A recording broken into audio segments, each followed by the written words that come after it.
আসসালামু আলাইকুম। আমি বিএম ফসিদ্দিন মাহতাব বলছিলাম। আজকে কথা বলবো ব্র্যান্ড নিয়ে। ব্র্যান্ড আসলে কি?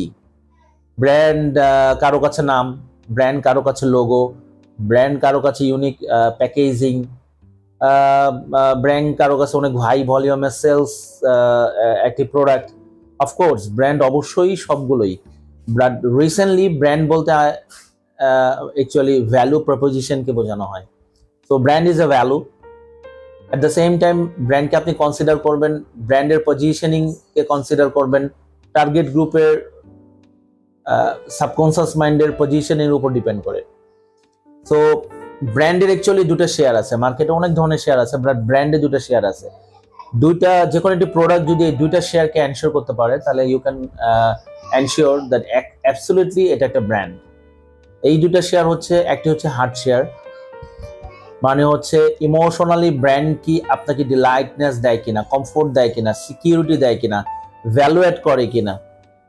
নাম্বার টু হচ্ছে মাইন্ড শেয়ার, লজিক্যালি ব্র্যান্ড আপনাকে কি প্রোভাইড করছে, কতটুকু ভ্যালু, কতটুকু প্রাইস, কতটুকু ফিচার্স, কতটুকু বেনিফিট আপনাকে প্রদান করতেছে।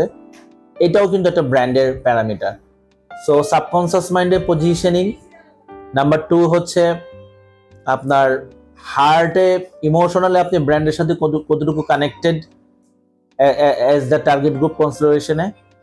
এন্ড নাম্বার থ্রি হচ্ছে গিয়ে লজিক্যালি আপনি কতটুকু কানেক্টেড। সো এই তিনটা জায়গায় যদি আপনার ইন্টিগ্রেটেড কানেক্টিভিটি থাকে, so if you may think about that আপনার প্রোডাক্ট একটি ব্র্যান্ড।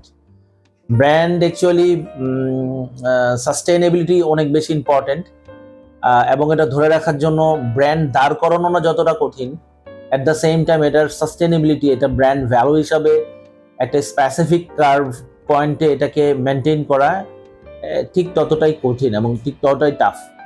সো ব্র্যান্ডকে আমরা আরেকদিন আরেকভাবে জানবো, সেটা অন্য কোনো ভিডিওতে, অন্য কোনো সেশনে। সে পর্যন্ত সবাই ভালো থাকবেন। ধন্যবাদ।